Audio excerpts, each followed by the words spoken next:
Welcome to the Geek Review, the first by request edition, where we are going to be, for you, reviewing Superman Returns.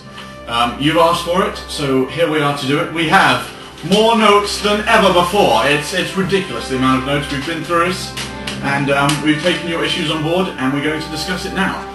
We're also being very English because it's Sunday afternoon, so we have tea and cake. It's great, isn't it? Yes, thank you to my aunt who made us a banana cake.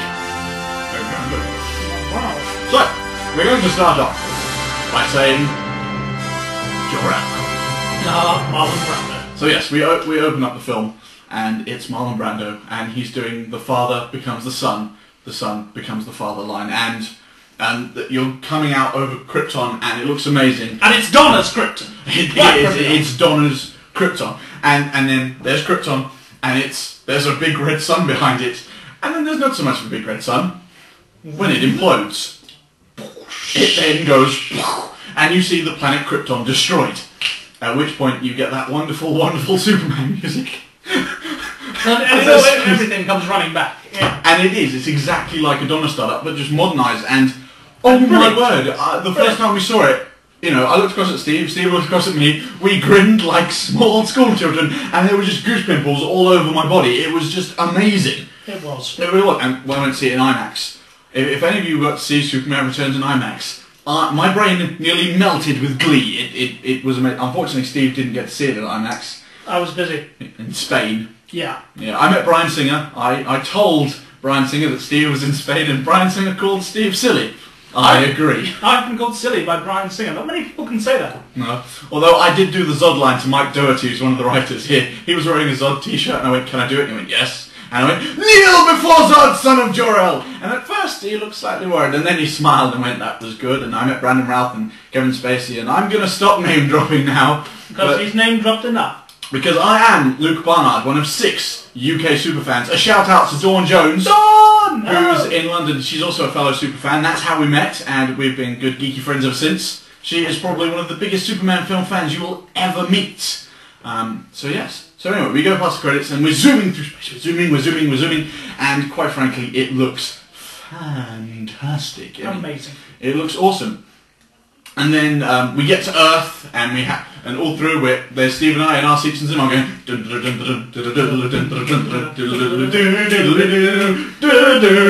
and we were at the press screening, and there's all these press people looking at us going, Who the hell are those guys? I know. They were a bit concerned. But then we get to Lex at the mansion. I'll let Steve take over because I'd like to eat some cake. Oh. Well, Lex at the mansion. And lightning flashes. And it's Noel Neill, the original Lois Lane from the 1950s TV series. Awesome lady, apparently, if you ever meet her. Apparently she's really, really nice and very humble and all that. And she's lying in bed, sort of dying, and giving a really sort of good and gracious performance. And also, there's the line that insinuates a lot of old lady Lex Luthor sex. Yes, there's you've shown me such pleasures that I've never known. And you're thinking, my God, you're thinking handcuffs, you're thinking baby oil. You're thinking, what you're thinking really shouldn't be printed, or even said, but he already did that. So, you've got... I was being mild. You were being quite mild, it's true. So, they're talking, and Lex is there listening, and there are 2 dogs who are sort of eating at each other, which is a setup for a later joke. And then Lex gets at the side of the wheel, and outside you're hearing these voices shouting, "Don't do it, Gertrude, he's a crook! Rah, rah, rah, rah, rah." And then, you see Lex step out, and he takes off his wig, gives it to the little girl, and says, "You can keep that. The rest is mine." And then him and Kitty leave. We're done.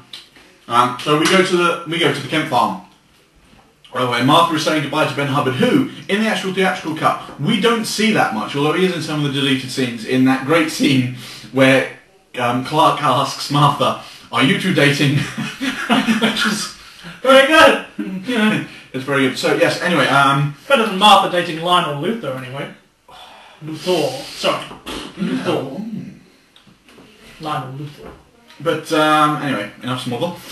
So yes, so then the kitchen starts shaking, and through the reflection, very, very well done, you see this big This big crystalline ship thing crashed. And in a kind of cunning reversal of the later effects on when the crystals are used, the power goes out for a little bit and then sort of instantly comes back on, and it's nowhere near as destructive as when Lex uses it, which is a nice kind of parallel for how... So Martha goes out to the crash and finds Clark and goes, "My boy." And yes, we know that Kal-El has returned to Earth. Hooray! Because at the start they say when scientists found out. Apparently there's a whole... a whole subplot that's been cut involving Lex and Stanford, the guy named Stanford. Yeah. Who's played by... and the whole reason that they actually set up the thing to send Superman off to Krypton because he thinks it's alive. And apparently there's a whole bit with Superman actually on Krypton that's been cut. And it's not on the DVD. We want to know why. We really do. I mean, are they saving it for the next one, maybe? Maybe. Or are they just saving it for a special edition to get more money because I only have 3 versions of Superman Returns in 3 different box sets so far? I think it's a special edition that they'll release just before Man of Steel comes out. God, now we're going to wait that long. Yes, get a move on with that, lads, please. Yeah, I mean, but so far they have been hinting at villains. Yes. Bizarro. I want to make a Bizarro Superman film, but who do you think is going to be in the next one? Oh, I don't know. Brainiac, perhaps? Brainiac would be good. Only if they still bring Lex back and have the whole Lex and Brainiac. Oh, I think they will. I mean, Lex can easily escape from that small island. Plus, Kevin Spacey seems to be open to... Yes, and, you know, no offence to Michael Rosenbaum, no offence to Gene Hackman. The Baum. But personally, Kevin Spacey playing Lex Luthor in this is my favourite Lex Luthor committed to screen ever. Why? Because he does Lex Luthor gleeful evil. He takes joy in being so evil. He takes joy in triumphing over Superman. He's not just doing it because he can, he's doing it because he wants to with a passion, which is further instigated when he says gods are selfish beings who fly around in little red capes and don't share their powers with mankind. Interesting stuff. Yes. But we get to Lex on the boat. Yeah. And where he's doing his Prometheus speech. Yeah, he does his cool Prometheus speech. The Prometheus speech is awesome. It's possibly one of the best bits of writing in the entire film. I love that. Kitty, do you know who Prometheus is? Of course you don't. Prometheus was a god, and he goes in and it's... And he gives this rant about how technology can be used and has been used by various civilizations in order to get ahead. And it's a really, really fascinating piece of sort of character work on Lex. It's superb characterization right from the off. And even then, when he says his line about gods are little men in... selfish beings who fly around in the red capes and don't share share powers with mankind. He doesn't realise, of course, that if he had those powers, he wouldn't share them either, but that's because his megalomania has so blinded him, and the writing is so perfect that you realise that, if you look deep enough. Anyway... So yes, Lex is on his boat, and then they say, we're here. And we see Lex, where Lex shouldn't be, in the fortress. And there's a nice bit of harkening back to Superman 2, in which Kitty says, "You act like you've been here before." Then he does sort of momentary. And Lex just rolls his eyes. Yes.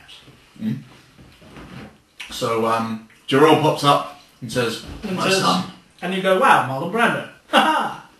And, so Lex says, "Tell me everything, starting with the crystals." And then we cut back to the Kent farm where Clark is waking up. And he gets up and then he goes outside. And then we have a wonderful flashback, which is one of my favourite bits, actually, of young Clark on the farm. And it's the bit where he discovers how to fly and his glasses are on the floor, etc., etc. And he realises he doesn't need the glasses, and it's a similar look to what Jason gets later. Yeah, but we'll get back to that later. Preacher. So, Clark's watching the news and it's all going bad, and then him and Martha have a speak.